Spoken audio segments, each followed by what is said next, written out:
اب ہم تھوڑی بات کرتے ہیں مدینہ منورہ میں جو لوگ حجاج کرام موجود ہیں ان کو وہاں پہ کن آداب کا خیال رکھنا چاہیے؟ وہاں پہ روضہ رسول ہے، لوگ سلام کے لیے جاتے ہیں، وہاں پہ سلام پیش کرتے ہیں اور درود پڑھتے ہیں، یقیناً ایک بابرکت جگہ ہے، تو اس دوران کن آداب کا خیال رکھنا چاہیے جو حجاج کرام مدینہ منورہ میں موجود ہیں؟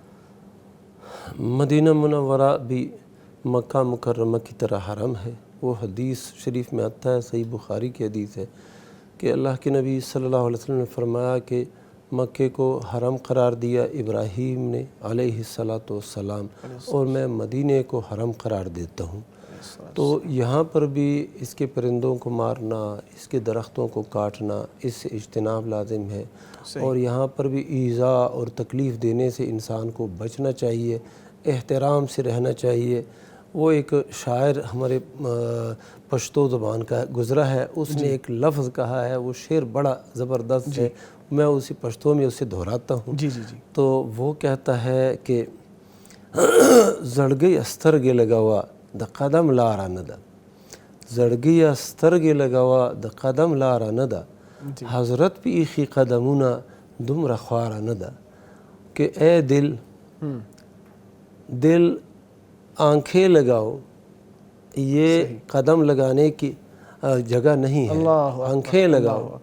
یہ حضرت نے نبی صلی اللہ علیہ وسلم نے یہاں پر قدم رکھے ہیں، ایسے کوئی کم حیثیت کی زمین نہیں ہے، بہت بڑی حیثیت کی زمین ہے اور بہت زیادہ فضائل ہیں۔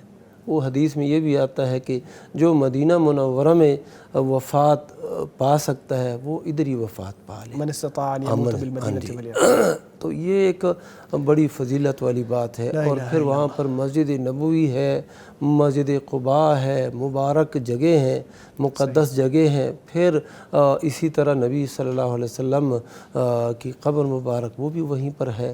تو جب بندہ مسجد نبوی میں جائے تو آداب کے ساتھ جائے، پھر جب روضے پر قبر پر وہ جائے تو آداب کے ساتھ سلام عرض کرے اور وہاں پر جائے۔ باقی یہ چومنا اور یہ بے ادبی ہے، جالیوں کو چومنا اور اس طرح حرکات کرنا جو کہ سنت کے خلاف ہے، یہ نہیں ہونا چاہیے۔ یعنی احترام، نہایت احترام وہاں پہ ہو، جو نبی صلی اللہ علیہ وسلم کا طریقہ تھا، جو صحابہ کرام کا طریقہ تھا، اسی کے مطابق وہاں پر رہنا چاہیے۔ اصل مسئلہ یہ ہے کہ یہ جو پھر عقیدت کا معاملہ ہے، اس کو لے کے لوگ گنجائش نکالتے ہیں، لیکن پھر اس کی کوئی حد نہیں ہوتی نا، یا تو کہیں بس ہم نے ہاتھ لگانا ہے تو یہاں تک بس ہو جائے گا، لیکن وہاں پہ پھر وہ چومنا، پھر وہ اس کے آگے پھر دھاگے، پھر وہ مختلف چیزیں جو ہیں وہ ایک سلسلہ شروع ہو جاتا ہے۔